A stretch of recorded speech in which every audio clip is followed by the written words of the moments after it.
the animals. So how can a person ascend to the heights above the angels? It is because the person freely of their own will chooses to worship God sincerely, whereas the angel had no choice. How can he get worse than the animal? Well, the animal is just acting on instinct. It is not, even though it looks kind of sad sometimes to see the fox eating the newborn chicks, it's not doing something evil. It's just eating and getting food for the other cubs, right? But the human being is a different story. He or she can deliberately and knowingly choose to do something malicious and evil towards themselves or towards another human being, towards another creature. So then in this case, in that instance, unless that person repents and turns back to God, then they become worse even than an animal. So I think there was a question over here. Jinns are a whole other type of creature. They're created from fire. So they are not human beings. We almost see them that they're like in another kind of parallel world, but also they can interact with human beings. And in terms of the jinn, there are good and evil jinn. So the evil jinn, they would be the followers of shaitan or Satan, and they try to inspire within man or woman discord and hatred and suspicion and succumbing to desire, etc. Whereas the good jinn, they just keep to themselves. Also in our story of Solomon, or we say Sulaiman, in the Quran, he actually had a jinn at his disposal, building for him and so on. So I don't know if the ancient Egyptians also had jinn to help them build the pyramids. I think they're still trying to figure out how the pyramids were built. So, I'm kind of half joking, I don't know, because the Quran does say that Solomon had jinn that were building various structures for him in Jerusalem, etc. But generally the teaching, even though the Muslim children, this is the most interesting thing to them that they want to hear about, is all the jinn stories and get really scared, and then they can't sleep all night. It's like, why did you want to hear all those stories if you're not going to sleep? But usually Muslims are instructed not really to dabble into that sort of world because it can lead to other sorts of evils, etc. But it is a world that is there. To make it closer to our understanding in the West, you might call it like a spirit world, and then you have some good spirits and evil spirits. We definitely don't see them as divine. The Arabs before Islam, some of the Arabs did take them as sort of divinities or ones that they would go for favors, etc. But as Muslims, we don't see them as divine, but we would say them like spirit. Also, whenever you hear stories like ghosts, a lot of times Muslims say, oh, that was probably a jinn, right? Or even alien stories, oh, they probably saw a jinn. And this is also, it became sort of fictionalized in literature with, I know everybody watches Disney cartoons and stuff, right? Aladdin and Robin Williams acting like what was he, Blue? I think he was a blue genie. Am I the only one who watches Aladdin okay.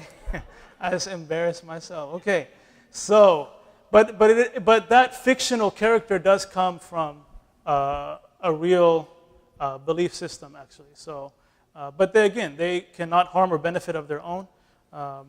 But they are reality. Angels, again, they're created from light, so they're a whole different creature. So there are 3 different types. Yes, sir. Iblis. So Iblis is the Arabic word it's the name actually of Satan in Arabic. Iblis. This is in Spanish where they get the word diablos. So another little side note, maybe another whole other course, probably not taught by me, but someone at UT or something, is the influence of Islam and Arabic on Spanish culture. So one of them, you can see it in a lot of the words. So diablos comes from the word Iblis. So Iblis, the story of Iblis, of course, is that he was, in fact, with the angels in their company. But because of his own eye, he fell. Okay. When he said, I am better than Adam. You created me from fire, you created him from dust. Why am I going to bow down to him? Why am I going to? So that I and that tone brought him down, right? So there's another I, which is this tone, which is I testify that, testifying to God. All right. So any questions about the idea of accountability and the individual in Islam, which is really what the beginning of this statement is, which is taking a personal, it's like I'm not going to hide behind anything. I'm going to just step out and say, I testify this, etc., etc., etc.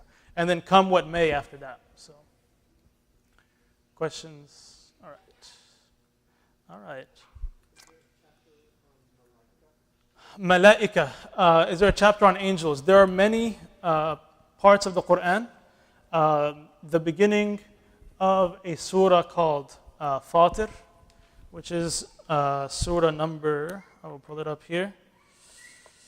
So we thank Allah for Samsung competing with Apple.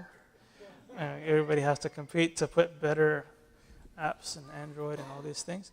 So Surah Fatir is surah number, surah means chapter. When you say decree, do you have to say it in Arabic? I mean, if somebody is Right. Muslim, they have to say it in Arabic. They don't have to say it in Arabic, but what we usually do is we have them saying it in Arabic, and then we have it say it in English as well. So what's important is that they understand what they're saying, and they say it. But yes, most mosques, and most times when the Shahada is done and verbalized, it is verbalized in Arabic, followed by that person's own native language. So it's chapter number 35. The first few verses there talk about the angels. And again, that will be a whole other class that we will look at, inshallah, God willing. All right. So I think someone last week, I don't know if they're still here, were asking about the self in Islam. So I just wanted to take some time to talk about the Quranic. Again, that's a made-up word. I don't think you will find that in Microsoft Word. It'll probably be squiggly red under there. But Quranic perspective on the self. And the self is, the whole point of our existence, really. It's what we're wrestling with day in, day out. And so there's a verse of the Quran. It said that Allah, He inspired to the self the evil path that it could take, and He inspired to the self the good path that it could take. And then it said, He is successful, whoever purifies his self. So whoever purifies themselves, one scholar, he said that the person should keep on purifying and polishing, in fact, their heart. Polish it, until it's so reflective to reflect the light from Allah. And again, this is a whole other discussion. But the idea is, by purifying oneself, this is success. If you achieve that, if you achieve the point where you have purified yourself. And how does one purify him or herself? Definitely begins with acknowledging God's oneness, but it continues from there into following the example of Prophet Muhammad, peace upon him, in terms of purifying him or herself from deceit, from arrogance, from envy. So this is a long process. It's not an easy thing. Purifying their tongue from backbiting, from slander. But in the end, that's the successful person, is whoever works on themselves and does that. So really the paradigm of saving yourself, instead of worrying about saving the world, is actually something important to start with. Or the paradigm of what do the flight attendants say? Put on the oxygen mask for yourself first before you put on your baby. Yes? I'm making references that y'all know what I'm talking about. Okay, so the self. It said whoever is purifying him or herself, which takes a lot, to be able to step back and look at oneself in the spiritual mirror and say, I'm really ugly. What can I do to make myself more beautiful? The inner self, right? It's not an easy task. And most human beings don't really pay too much attention to that. But it is a direct command in the Quran, and it is a direct purpose of the Prophet Muhammad, peace upon him, that he was sent to inspire other human beings to purify themselves in their thought, in their heart, even in their bodies.